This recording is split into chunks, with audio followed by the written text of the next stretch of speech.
Aleluia, graça e a paz de sua igreja, amém? É um prazer estar de volta nessa igreja tão amada. E quando a gente está aqui, eu e a minha família, a gente se sente em casa, né, gente, aqui, né, nessa igreja tão maravilhosa. Quero agradecer ao pastor Alexandre, ao bispo Gerson, meu amigo pastor Robinho, querido demais, a Evelyn. Olha, sempre que eu recebo uma mensagem sua, eu fico feliz, Robinho, porque o Robinho é uma pessoa amorosa, não é verdade, gente? Ele sempre está ali mandando um oi, um alô, um abraço, uma força.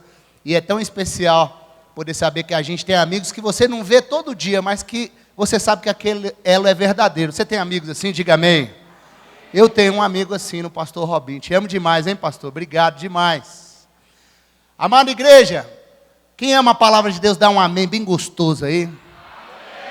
Então vamos para a palavra, então?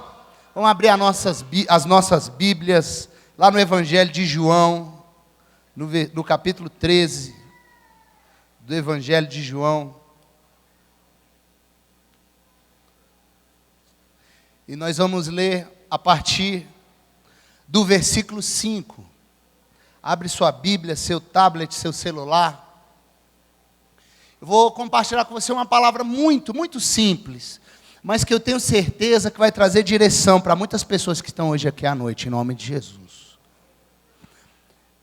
É um diálogo que nós vamos ler, antes de ler o texto, um diálogo que aconteceu numa Santa Ceia. Uma Santa Ceia muito especial, porque foi ministrada pelo próprio Senhor Jesus. E hoje é uma noite de Santa Ceia. E hoje é uma noite que Deus vai trazer muitas respostas para a gente, em nome de Jesus. Você recebe? Diga amém. Amém? Vamos ler, eu vou ler de acordo com o telão para ler a mesma versão que todos estão lendo. Diz assim o texto. Depois disso, derramou água numa bacia e começou a lavar os pés dos seus discípulos, enxugando-os com a toalha que estava em sua cintura. Chegou-se a Simão Pedro, que lhe disse: Senhor, vai lavar os meus pés? E respondeu Jesus: você não compreende agora o que estou lhe fazendo. Mais tarde, porém, entenderá. Vamos ler esse versículo todos juntos, a igreja toda junta esse versículo. Diga comigo, o versículo 7. Você não compreende agora o que estou lhe fazendo. Mais tarde, porém, entenderá. Verso 8. Disse Pedro: não, nunca lavarás os meus pés. Jesus respondeu: se eu não os lavar, você não terá parte comigo. E respondeu Simão Pedro: então, Senhor, não apenas os meus pés, mas também as minhas mãos e a minha cabeça. Respondeu Jesus: quem já se banhou precisa apenas lavar os pés. Todo o seu corpo está limpo. Vocês estão limpos, mas nem todos. Vamos só até aqui. Feche os teus olhos, inclina a tua cabeça. Pai, muito obrigado pela tua palavra. Muito obrigado por essa noite. Muito obrigado porque a tua presença é tão real no nosso meio. Que o Senhor possa trazer luz à nossa mente, ao nosso coração, para que a gente venha compreender essa noite tudo que a gente não tem entendido. É o que nós te pedimos em nome de Jesus, e todos os que creem digam amém. Amém? Agora olha para mim. Como eu te falei, esse diálogo aqui aconteceu num momento muito especial da vida de Jesus. Jesus sabia que dentro de poucas horas iam acontecer muitas coisas horríveis com ele. Ele sabia que dentro de pouco tempo Judas ia traí-lo, que ia entregá-lo para os oficiais, que ele ia ser preso, que ele ia ser cuspido, que ele ia ser julgado injustamente, que ele teria que carregar a cruz. E na cruz de Jesus não estava só o peso da madeira, não estava só o peso dos açoites, estava o peso de todos os pecados, de todos os homens que já nasceram um dia, e de todos os que ainda vão nascer, estavam todas as culpas. De maneira que o sofrimento de Jesus era o mais pesado que poderia existir, e só Ele podia fazer isso, e só Ele podia suportar isso. E sabendo que tantas coisas horríveis aconteceriam nas próximas horas, o que é que Jesus faz? Jesus reúne seus discípulos e Ele faz uma ceia, como a que nós vamos celebrar hoje à noite em memória dEle. Mas nessa ceia acontece esse diálogo que é muito especial, mas antes do diálogo, Jesus senta os seus discípulos, numa meia-lua, imagino, não sei, amarra uma toalha na cintura, ajoelha na frente do discípulo. Gente, olha que cena, Deus ajoelhado na frente de um discípulo. O próprio Deus, ajoelhado na frente de um discípulo, pegou um pé daquele lá do discípulo, e a gente não pode dizer, né, mulheres que cuidam tão bem dos pés, né, que aqueles homens tinham pés bonitos, né? Imagina como é que não era grossa a casca daquele pé, né? Pegou aquele pezão cheio de unha, joanete, aquele pé cabeludo, colocou na bacia, lavou com todo amor, com todo carinho, passou para o próximo pé, e de repente ajoelha na frente do outro discípulo, e assim sucessivamente. E Pedro, igreja, Pedro está olhando aquele movimento de Jesus e está achando aquilo muito esquisito. Pedro está olhando e está falando, peraí, está errado, essa cena tem alguma coisa errada nesse negócio aqui. Porque Jesus está lavando o nosso pé? Não. Era a gente que era para estar lavando o pé de Jesus. Porque esse negócio de lavação de pé era reservado para aquele servo assim, mais insignificante, aquele que não sabia fazer nada especial. Era o que lavava o pé das pessoas, das visitas, quando chegava no momento especial. Agora, Jesus está lavando o nosso pé? Não. Quer ver que isso é um ensinamento de Jesus? Quer ver que quando ele terminar de lavar o pé, ele vai começar a pregar alguma coisa para a gente? Quer ver que isso é teste? Quer ver que quem deixar lavar o pé vai se dar mal no final? Quer ver que eu que vou dar a resposta certa agora, vou impressionar todo mundo com a minha inteligência? Espera aí. Quando Jesus está lá lavando os pés e Pedro imaginando tudo isso. De repente, Jesus chega na frente dos pés de quem, igreja? De quem? De Pedro. E aí Pedro faz essa pergunta para Jesus. Espera aí, Jesus, eu estou entendendo direito. O Senhor vai lavar os meus pés? Jesus, que conhecia Pedro como a palma da mão dele, já sabia o que Pedro estava pensando. Disse assim, ô Pedro, deixa eu te falar um negócio. O que eu estou fazendo agora, você não vai ser capaz de compreender. Eu estou vendo que você está tentando entender, mas você não vai ser capaz de entender. Mais tarde você entenderá. Aí o Pedro, querendo dar a resposta certa, querendo ganhar o parabéns de Jesus, falou assim, não, nunca lavarás os meus pés. E ficou esperando Jesus virar para ele e falar, até que enfim alguém tomou uma atitude. Vocês ficaram olhando eu lavar o pé de todo mundo, ficaram calados, até que enfim o Pedro fez alguma coisa diferente. Pelo menos uma pessoa teve uma atitude nova aqui no meio. Mas Jesus falou isso, igreja, sim ou não? Claro que não. Jesus olha para Pedro e fala assim, ô Pedro, tudo bem, eu posso até não lavar seu pé, mas você também não vai ter parte comigo no meu reino, não. Pedro, sempre exagerado, como ele sempre foi, né? Falou assim, então Jesus, já que eu não dei a resposta certa, vamos fazer o seguinte, deixa eu entrar nessa bacia, o senhor lava meu pé, minha cabeça, me dá banho todinho, mas eu não quero ficar de fora do teu reino. Quando eu leio esse diálogo, eu me identifico muito com Pedro. E eu acredito que você também. Primeiro, porque a gente enxerga no coração de Pedro o desejo de dar a resposta certa para Jesus. Eu acredito que todo mundo aqui quer dar a resposta certa para Jesus. Quem quer dar essa resposta certa para Jesus aí, diga amém. Quem quer agradar o coração de Jesus aí, diga amém. Mas eu não sei se com você, às vezes acontece comigo. Igualzinho aconteceu com Pedro. Você já percebeu que muitas vezes a gente quer fazer tudo certo para agradar Jesus, mas a resposta que Jesus dá para a gente não é a resposta que a gente está esperando. É verdade ou não é? Muitas vezes a resposta que Ele dá para nós é uma resposta totalmente diversa, totalmente diferente, e às vezes a gente fica até meio perdido. A gente, puxa, eu estava querendo tanto agradar a Jesus, por que isso aconteceu comigo? Por que essa resposta foi tão inesperada, essa resposta que Ele me deu? Olha, muitas vezes, em muitos momentos da minha vida, a resposta que Jesus estava me dando era exatamente essa. Cleiton, calma. O que eu estou fazendo agora, você não é capaz de compreender. Mais tarde, você entenderá. E eu queria que você dissesse isso para quem está na esquerda e na direita. Fala assim, ó, mais tarde você entenderá.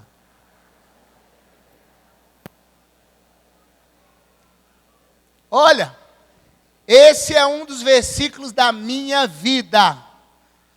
Mais tarde você entenderá, Cleiton. Olha, quantas vezes eu enxerguei Jesus falando isso comigo, porque em situações da minha vida que eu quis entender, e fui totalmente incapaz. Falava, Deus, mas por que isso está acontecendo? O único versículo que vinha à minha mente era, mais tarde você entenderá. E eu acredito que na vida de muita gente aqui está acontecendo isso, ou já aconteceu isso em outros momentos da vida. Hoje mesmo eu li uma história muito linda. Igreja Batista Betânia de Niterói. Já tive a honra até de ministrar lá. Quando a Igreja Batista Betânia de Niterói começou em 1968, se eu não estiver enganado, ela começou com cultos nos lares. Ainda não existia o templo que existe lá hoje. As pessoas se reuniam nas casas e aí faziam as escolas dominical, a escola dominical também nas casas. E um dia, um filho de um dos irmãos da igreja virou e falou: papai, tem um circo aqui em Niterói hoje, eu queria tanto que ir lá no circo hoje, papai, vamos lá? E o papai falou: filho, você sabe que domingo a gente separa para as coisas do Senhor, a gente vai estar na igreja e outra, a escola dominical vai ser na nossa casa hoje, nem que a gente queira, a gente vai poder sair. O menino ficou chateado, mas aceitou. Algumas horas depois, quando eles estavam no meio da classe da escola dominical, na casa, chegou a notícia de que aquele circo tinha pegado fogo. Foi o pior acidente que aconteceu num circo no mundo. Morreu quase todo mundo que estava debaixo daquela lona. E aquela criança sobreviveu, aquela família sobreviveu. Porque mais tarde você entenderá. Quem está entendendo o que eu estou dizendo, diga amém. Na minha vida eu já vivi isso também em algumas circunstâncias. Eu me lembro de uma situação muito especial que mudou a minha vida. Eu estava na minha casa dormindo, igreja. Eu não sei nem se eu já compartilhei essa história aqui. Mas eu estava na minha casa dormindo quando a minha filha Júlia, está sentada ali do lado dos pastores ali, me acordou. Júlia tinha uns 3 aninhos e as minhas filhas sempre foram manhosas, sabe, gente? E a Júlia me acordou assim: papai, papai, papai. Eu pulei já daqui. O que foi, minha filha? O que foi? Ela falou: eu estou com uma fome. Eu falei: ai, Jesus. Coração aqui vem na garganta, né? Tuque, tuque, tuque, tuque. O que você quer comer, menina? O que você quer comer? Ela falou: mingau. Faz um mingau para mim, papai. Mingau é uma benção, é verdade, Negra? Sim ou não?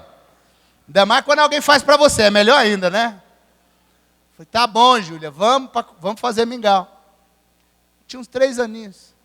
A gente foi para a cozinha de madrugada fazer mingau. E aí quando a gente está lá, a Júlia falou: papai, vamos orar? Eu falei: vamos orar. Mas ela era muito pequenininha, ela não sabia orar com aquela fluência, né? Não falava ainda todas as palavras. E aí a nossa oração funcionava assim: ela falava o nome das pessoas e eu orava por ela. Então ela falava assim: vovô Isaías. Eu: opa, abençoa o vovô Isaías em nome de Jesus. Ela: vovó Vanilda. E mexendo no mingau para não encaroçar, né? Morrendo de sono. Abençoa a vovó Vanilda também, pai. Guarda os sonhos dela. Ela: Biloca. Biloca é a cachorrinha da minha mãe. Eu guardo a Biloca, pai. Repreende o atropelamento na vida da Biloca, em nome de Jesus. E tá. Orava por todos os parentes, os amiguinhos da escola, os primos. Aí depois que chegava na última pessoa, ela voltava para o início. Ela: vovó Isaías. Estava assim, virando uma vigília particular, sabe, igreja? Assim. Mas naquele momento tão simples, pai, filha, mingau, de repente, a presença do Espírito Santo começou a encher minha cozinha.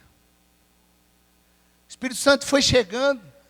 A Júlia foi ficando quietinha, assim, quem conhece ela sabe, só o Espírito Santo pode fazer isso. Né, Júlia? Deixa ela quietinha.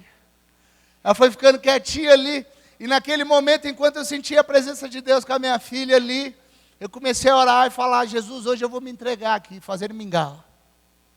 Me leva, Senhor, me arrebata. E naquele momento, tão simples, de repente, eu comecei a cantar uma música, que até aquele momento não existia, mas que o Espírito Santo estava cantando naquele momento, porque o Espírito Santo sempre está cantando uma canção. Ó. Mas o Espírito Santo, eu aprendi uma coisa, igreja, ele fala baixinho.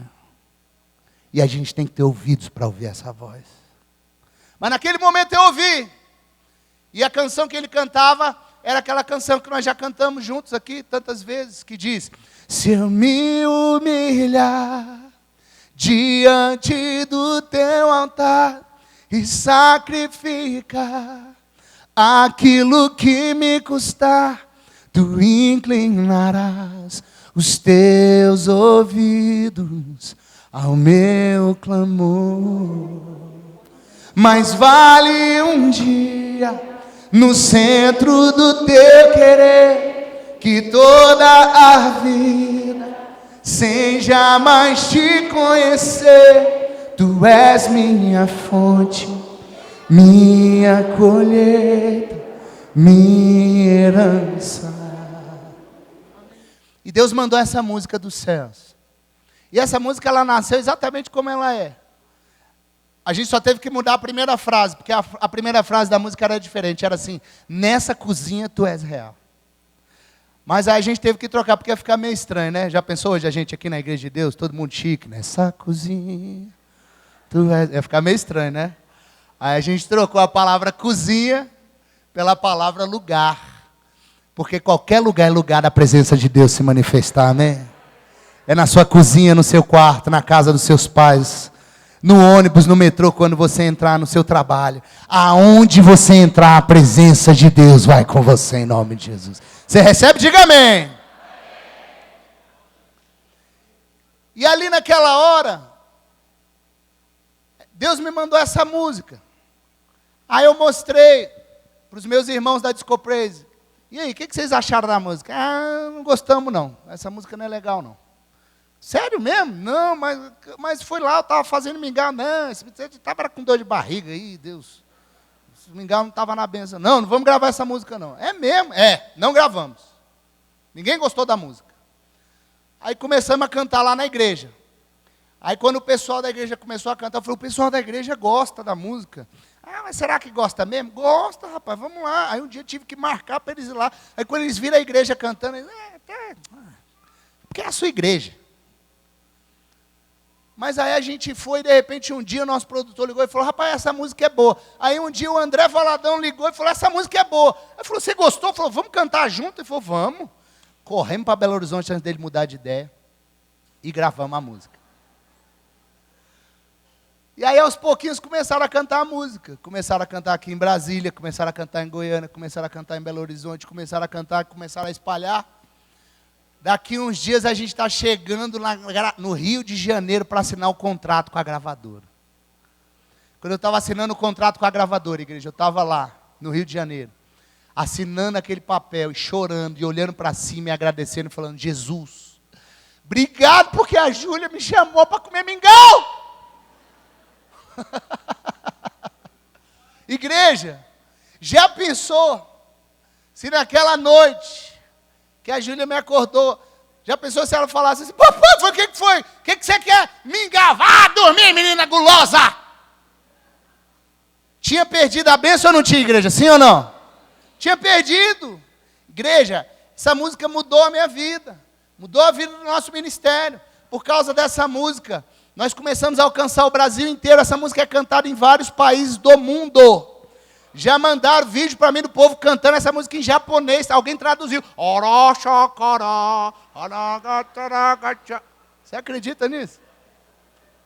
Em várias línguas do mundo inteiro. Essa semana eu recebi um vídeo em Nova York, o pessoal cantando essa música. Agora, deixa eu te falar uma coisa. Naquela madrugada, quando a minha filha me acordou, se alguém tivesse sentado na cama, minha mulher, e falado assim, Cleito, vai fazer mingau, porque Deus vai mudar a nossa vida agora. Eu tinha entendido? Sim ou não, igreja? Não tinha entendido nada. Falei, que nada, mulher, vai dormir. Que Deus mudar a minha vida? Bora, Júlia, comer logo esse mingau que eu quero dormir. Porque Deus, quando Ele muda a sua vida, no primeiro momento você não é capaz de entender. E deixa eu te falar uma coisa, tem muita gente aqui que não está entendendo muita coisa, como eu não podia entender naquela madrugada, era impossível. Mas mais tarde você entenderá que desde o início tinha um milagre guardado para você. Mais tarde você entenderá que pequenas coisas que hoje você não entende, vão transformar o seu futuro num futuro de bênção, de vida, de alegria. E tudo que você sonha vai ser pequeno perto do que Deus tem para você. Quem recebe diz amém. Olha para o seu irmão e profetize mais uma vez, diga, mais tarde você entenderá. Mais tarde você entenderá. Mais tarde você entenderá o coração de Deus. Porque acontece que existem coisas que não adianta tentar explicar. Infelizmente nós não seremos capazes de entender. Nós, como pais, como mães, muitas vezes nós já fizemos isso com os nossos filhos. Eu entendi um pouco mais da profundidade desse versículo com a minha segunda filha, com a Luísa. Luísa, quando tinha poucos dias de vida, eu fiz aquilo que todos os pais aqui fizeram. Tive que levar a Luísa para vacinar. E é um momento difícil. Porque você sabe que vai doer no neném. Você sabe que vai chorar. Você sabe que a perninha vai sangrar. Você sabe que vai ser triste. Mas por amor, você não pensa em desistir disso não. É verdade ou não é, igreja? É claro que eu vou levar meu filho para vacinar. Cheguei lá para levar a Luísa para vacinar. Piquititinha, um pedacinho de gente desse tamanho. Aí minha mulher, não sei se as mulheres aqui são minha mulher. Vai você que eu nem aguento olhar. Eu não tenho nem coragem de entrar. Vai você. Aí a gente tem que ser forte, os homens, né? Vamos, daí. Coração. Tuc, tuc, tuc, tuc, tuc. Entrou eu e a Luísa, gente, na sala. Aquela sala branca com aquele cheiro de remédio, né? Já fica assim. Entrou aquela mulher de branco assim. Falou, essa que é a criança? Pegou e tirou aquela seringa. Quanto mais medo você tem, parece que a seringa fica maior, né? Aquela apertou e sai aquele veneninho. Segura a perna dela que ela vai dar um pinote aí, mas segura. Está seguro. Minha filha estava dormindo, gente. Quando de repente veio aquela injeçãozona. Aí depois eu fui ler sobre o que é uma vacina. Você sabe o que é uma vacina? Você sabe o que você está levando seu filho para tomar? Você está levando seu filho para tomar micróbios. Eles pegam micróbios, geralmente no estômago das vacas, enfraquece o bicho, dá uma pisa no bicho, deixa ele meio fraco, mas não morto, e coloca dentro do seu filho.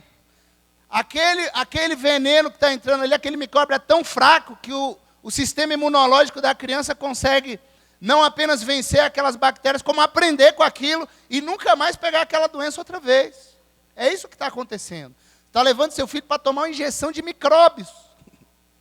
E aqueles micróbios todos entraram na minha filha. E ela chorou. E ela chorou e eu chorei também. E doeu nela e doeu em mim também. E eu segurei forte e ela tentou espernear e eu travei. E ela olhou para mim, um bebezinho, tipo assim, aquele olhar e falou, papai, eu achava que você estava do meu lado. Eu achava que você era por mim. Olha o que você fez comigo. E eu aquele olhar, tipo assim, filho, não dá, filho. Mais tarde entenderás. Mais tarde você entenderá que eu estou te amando tanto que eu estou fazendo isso por você. Você está me entendendo? Diga amém. Olha, quantos de nós aqui já foram alfinetados tanto pela vida? É verdade ou não é? Alfinetados de tantas formas, sangrados de tantas maneiras, machucados e feridos. Quantos de nós já recebemos tantas injeções, tantos micróbios, já entramos em contato com tanta coisa triste? Muitas vezes, quando essas coisas nos alcançaram, a gente fez como a minha filha, a gente olhou para o céu e procurou os olhos do nosso pai e falou, Deus, por que você está deixando eu passar por isso? Por que, Deus? Eu não fiz nada, eu achava que o Senhor era por mim. Mas a resposta de Jesus continua sendo a mesma, filho, filha, mais tarde você entenderá que eu te amo tanto, que eu estou te deixando mais forte. Olha, tudo aquilo que não te matou, te deixou mais forte. É verdade ou não é? Tudo aquilo que não te matou, te deixou mais forte. E hoje você está aqui. E hoje você está vivo. Você tem cicatrizes? Muitas. Tem muitas cicatrizes no teu corpo. Mas todas elas são a prova de que você foi ferido, foi ferida. E sobreviveu para contar. Mais tarde você entenderá. Hoje, a minha filha consegue entender melhor o que aconteceu naquela manhã. Hoje ela consegue entender que como um pai que ama, eu tive que viver aquilo que está escrito em Oséias. Porque Oséias nos ensina que Ele mesmo fez as nossas feridas. E Ele mesmo sarará as nossas feridas. Existem feridas que só um pai pode fazer. E existem feridas que só um pai pode curar. Olha para o seu irmão e diga pela última vez, diga, mais tarde você entenderá.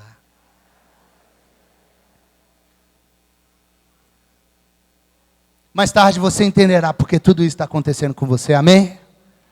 Mais tarde, tudo isso vai se transformar num grande testemunho do poder de Deus na tua vida. Mais tarde, você vai poder olhar para trás e poder falar, olha, foi naquele momento No momento mais escuro, no momento onde eu menos entendi, que Deus estava preparando o caminho que me trouxe até aqui, que mudou a minha história, a minha vida, em nome de Jesus. Vamos ficar de pé nos nossos lugares. Aleluia.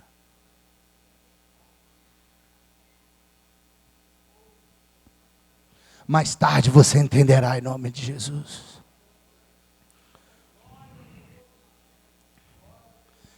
Fecha os teus olhos, inclina a tua cabeça.